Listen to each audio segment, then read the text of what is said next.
itu adalah akhir dari segala huru-hara.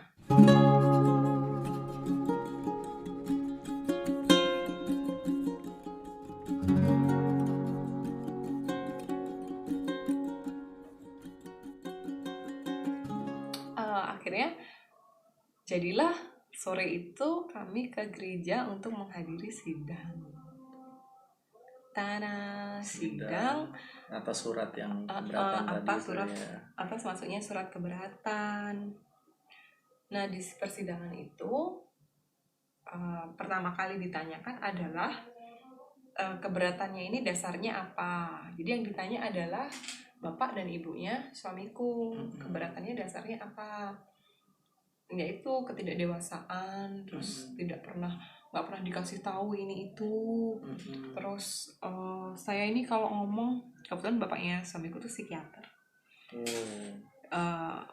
Kami ini kalau ngomong ke mereka tuh sampai kayak saya harus kayak sampai saya tuh harus seperti ngomong sama pasien. Maksudnya sama orang yang agak, ya berarti kan ngatain keluargaku gila. Iya kan? Skizofrenia kan gitu. Terus akhirnya ini keberatan mereka tentang kedewasaan, persiapannya kurang, macam gitu. Tapi mereka sama sekali tidak menyebutkan bahwa mereka tidak merestui.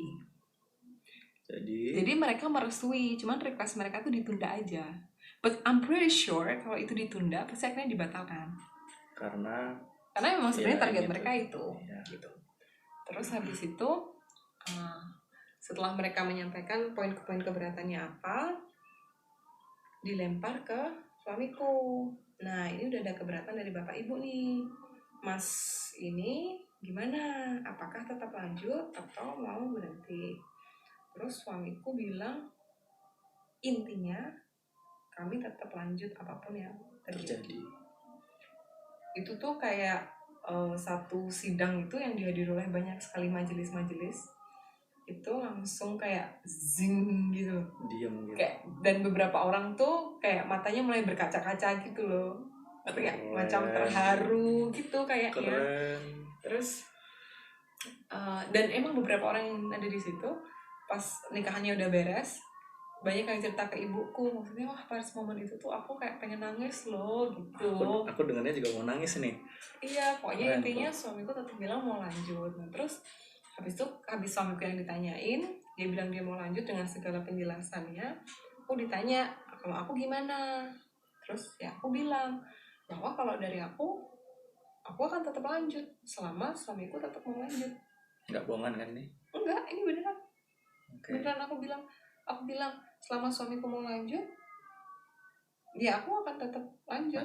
Tapi kalau suamiku waktu itu sudah bilang nggak lanjut, kan aku nggak bisa ngapa-ngapain. Aku bilang gitu. Karena dia bilang dia mau lanjut, ya saya juga lanjut. Aku bilang gitu. Terus habis itu ditanyain juga ke pendeta yang mendampingi kami. Ini lain pendeta ya. Pendeta tadi ya. Kan kalau di Kristen tuh kalau mau nikah tuh ada namanya katekisasi, kayak persiapan pernikahan. Pranikah gitu. Pranikah gitu. Nah, pendeta yang mendampingi kami itu dia juga ikut dituduh selama ini tuh pendampingannya, persiapannya fiktif karena outputnya kayak gini. Dituduh gitu. Sama majelis atau dituduh sama orang tua? Orang tuanya suamiku ya. Padahal kan memang kondisinya waktu persiapan pernikahan tuh aku lagi ada di luar. Tapi kita tuh rutin, maksudnya diskusi WhatsApp, dan memang kan nggak pernah ada aturan gereja harus berapa kali pertemuan tatap muka gitu. Dan emang habis itu pas aku udah nyampe sini, kita ada beberapa sesi yang kita ketemu yang malah menurut pendeta yang mendampingi kami persiapan untuk kami itu lebih intens dan komprehensif, karena waktu itu aku sampai ngundang psikolog buat sesi itu. Nah, padahal di pasangan-pasangan lain atau sesi yang di gereja, rata-rata kalau orang tuh datang ke gereja, itu malah yang kami punya itu jauh lebih komprehensif daripada yang mereka punya. Datang gitu. Di gereja ya. Yang daripada yang kayak orang datang ke gereja dengan sesi normal gitu. Nah, ya itu pendetanya akhirnya bilang bahwa ya bukan sesinya nggak cukup, sesinya sudah sangat cukup kok, dan menurut saya secara pribadi mereka sudah sangat siap dan sangat dewasa gitu. Bahwa ada hal-hal teknis yang ini soal preference di dalam keluarga, ya itu sudah menjadi hal lain yang nggak ada keterkaitannya dengan kesiapan spiritual mereka untuk menikah. Sama pendetanya dibilang gitu. Terus habis itu keluargaku ditanyain ada yang mau disampaikan nggak, ya keluargaku bilang bahwasannya kami itu ngikut. Kalau kami diperlakukan baik ya kami baik, kami diperlakukan nggak baik pun kami masih coba baik. Tapi ini sudah keterlaluan karena kami udah dianggap gila. Terus kami diancam-ancam mau dibatalkan, terus kami dianggap menipu, padahal justru banyak tipuan-tipuan yang datang dari mereka yang aku nggak bisa semuanya ceritain di sini ya, tapi salah satunya yang undangan tadi aja deh. Iya. Itu jadi ya kayak gitu intinya. Terus akhirnya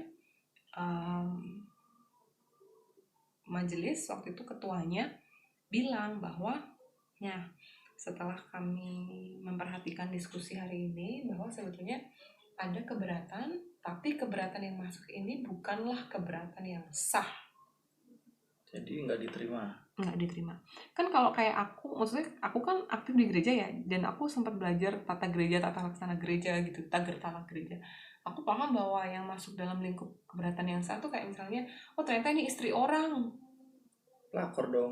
atau misalnya ini pelakor, oh ternyata ini si A ini udah nikah sebelumnya, oh ternyata si A ini muslim, jadi kalau mau melaksanakan pemberkatan pernikahan di agama Kristen ada secara administrasi kan beda kan. Gitu. Terus misalnya oh ini ternyata udah hamil duluan, ya sama harus ada pendampingan dan perlakuan khusus gitu. Itu pun akan tetap dilayani. Maksudnya kalau misalnya ada nih yang hamil duluan nih, nikah di gereja, tetap dilayani, cuman prosedurnya khusus. Oh ternyata yang cowok ini muslim nih, tetap dilayani. Oh ternyata dia pernah cerai. Kalau di Kristen kan harusnya nggak boleh cerai kan. Oh dia ternyata pernah cerai, ada lagi khusus. Nah ada treatment khusus, tetap dilayani, tapi yang ada treatment khusus gitu loh. Nah itu yang jadi yang akhirnya si ketua majelis bilang bahwa keberatan ini adalah keberatan yang tidak sah, sehingga gereja akan tetap pada komitmennya, akan tetap melayani proses pemberkatan pernikahan. Jadi aku sebetulnya sebelum datang ke acara itu, ke sidang itu, aku tuh very confident.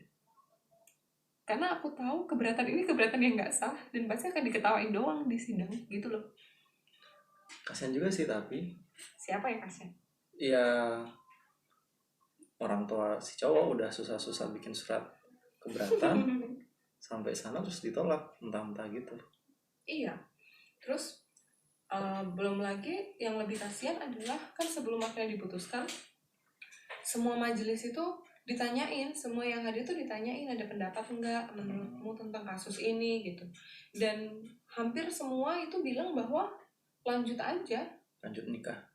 Karena saya dulu juga ada sampai yang cerita, saya dulu juga waktu nikah nggak disetujui kok, saya itu sampai nikahnya itu sebenarnya nikah lari gitu, ya kali lari gitu, tapi terus akhirnya nggak apa-apa kok, it's fine ya, namanya proses pernikahan tuh pasti ada aja gitu. Terus ada juga yang bilang ya intinya kalau di Kristen itu kan kalian sudah dewasa ya, kalian berhak memutuskan untuk apa yang kalian mau gitu, dan orang tua tuh sifatnya hanya menyaksikan ya. Kalau tidak ada orang tua menyetujui atau tidak menyetujui, dan secara hukum kita di atas 21 tahun legal gitu untuk nikah tanpa persetujuan orang tua pun nggak masalah gitu. Maksudnya dari semua pendapat yang diambil itu memang condong mendukung kita gitu loh. Nah terus udah kan si habis ketua majelis memutuskan bahwa gereja akan tetap melayani pernikahan. Iya. Nah terus si orang tuanya suamiku mulai nih kayak oh ya udah gini. Terus ditawarkan oleh ketua majelis itu, ini suratnya mau ditarik atau gimana? Kalau ditarik berarti as if tidak ada pembahasan, tidak ada sidang itu. Iya gitu loh. Nggak terjadi apapun. Tidak terjadi apapun. Tapi kalau itu tidak ditarik ya nggak masalah juga. Artinya sebetulnya ditarik atau tidak ditarik itu tidak mengubah keputusan gereja kan. Hanya saja sebetulnya dengan ditarik itu orang tua suamiku harusnya akan merasa harusnya jadi posisinya sedikit lebih baik. Artinya kan berarti as if tidak pernah ada surat keberatan masuk. Iya, jadi benar. ya mereka jadi bersih gitu loh. Itu kan sebenarnya kayak cleansing mereka sendiri ya. Tapi waktu itu setelah ditawarkan ditarik atau tidak, malah pertanyaannya gini, loh kalau tidak ditarik tetap jalan, kalau ditarik tetap jalan. Iya lah, terus ini tidak dilakukan pembahasan lebih lanjut gitu. Terus ya Pak Ketua Majelis dibilang gini, ini malu sih, malu banget. Pak Ketua Majelis bilang gini, lah iya, saya bikin sidang seperti ini pun harusnya enggak juga nggak apa-apa. Karena surat ini diajukannya ke Ketua Majelis. Bukan ke majelis. Bukan ke gereja, bukan ke majelis. Oh, Gini, berarti jadi kalau kamu orang. address suratnya itu kepada majelis gereja bla bla bla bla, berarti kan emang harus semua majelis bersidang. Tapi kok kepada ketua majelis itu kan berarti personal kan? Iya, ke satu orang itu aja, bukan ke dalam bukan institusi, ke forum, bukan ke organisasi atau ke forum kan? Dan itu kan tidak perlu masuk ke register surat menyurat gereja. Karena kan itu sifatnya personal, ya kan? Itu kan nggak perlu masuk ke register gereja, jadi sebetulnya tidak ditindaklanjuti pun nggak salah, karena dianggap surat ini salah alamat kan sebetulnya. Secara administrasi itu udah cacat sebetulnya. Saking baiknya gerejaku aja akhirnya tetap diadain sidang kan gitu.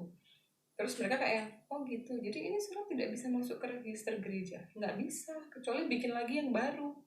Tapi bikin baru pun keputusan kami tetap sama gitu. Terus akhirnya, jadi gimana, mau ditarik atau enggak? If you were them, apa yang akan kamu lakukan? Iya, itu kan one chance, one shot untuk membersihkan dirimu ya, harusnya tarik lah. Enggak, mereka nggak tarik. Jadi bapaknya waktu itu udah mau narik, ya udah ditarik aja.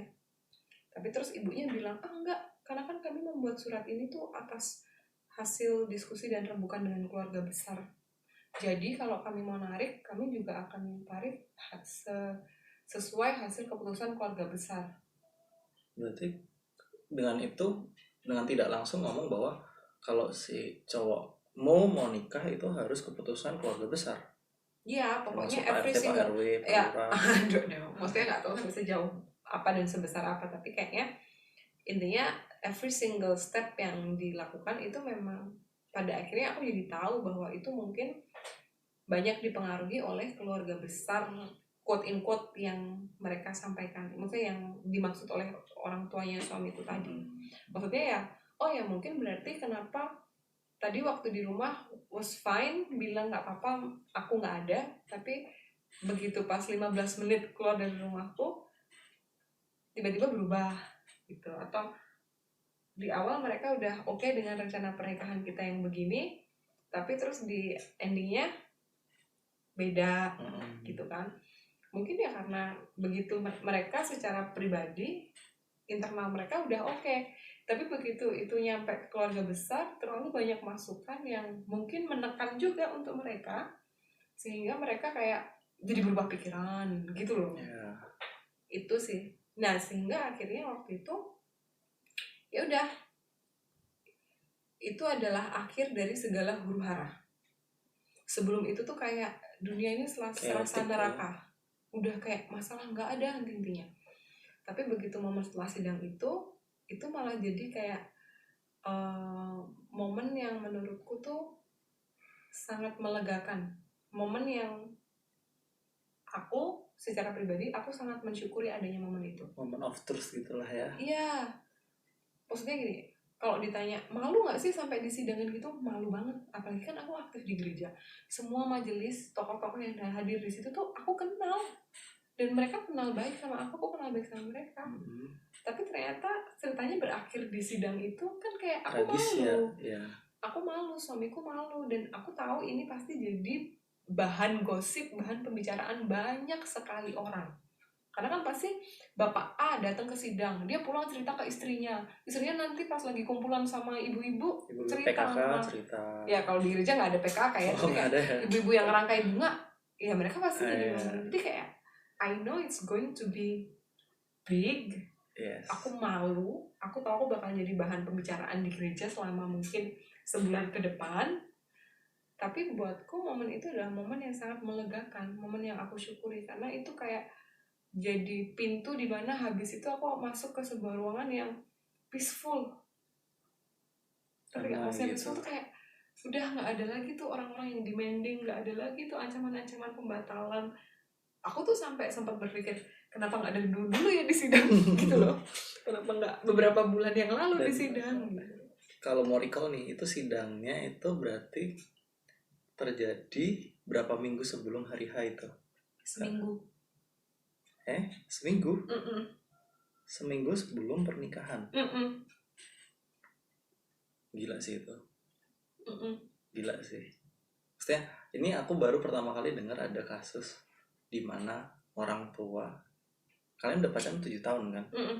Orang tua si cowok udah approve selama itu. Approve banget, dan dia adalah orang yang paling semangat atas rencana pernikahan kami.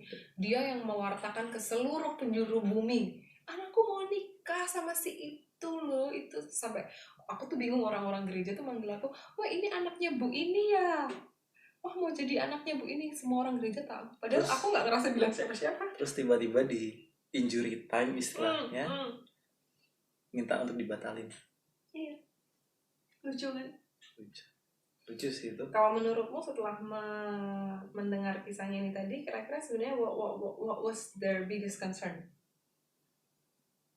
Kelihatannya sih concern mereka ya, apa yang menjadi pikiran mereka tuh ya pride mereka sih.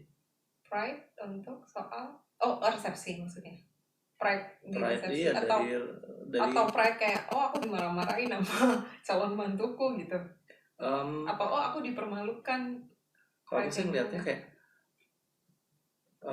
dimarah-marahin, malu karena dimarahin tuh cuman seperti tip of the iceberg. Kalau kamu tahu teori iceberg lah ya, gunung es tuh. Jadi ujungnya tuh cuman kecil, cuman itu, tapi di bawah tuh kayak banyak sekali masalah, yang banyak sekali kekecewaan. Ketidaktercapaian ekspektasi yang tidak, kegagalan obsesi yang atau ya intinya kayaknya sih sama sih, aku mikirnya tuh mungkin sebetulnya mereka tuh punya banyak sekali obsesi yang mereka kecewa karena ternyata anaknya nggak bisa menuhin. Tapi mereka nggak bisa marah karena mereka sebetulnya suka sama aku, gitu. Mereka sebetulnya admire aku juga gitu. Ini bukan aku sombong ya, tapi emang kenyataannya gitu. Dia cerita ke semua orang tuh kayak aku tuh someone very adorable that I never know before. Kayak aku tuh nggak, aku bahkan rasa I'm not that good gitu. Kamu rasa kamu B aja, tapi dia yang aja, tapi ternyata dia yang kayak cerita ke orang-orang, menantuku tuh ini gitu loh. I see.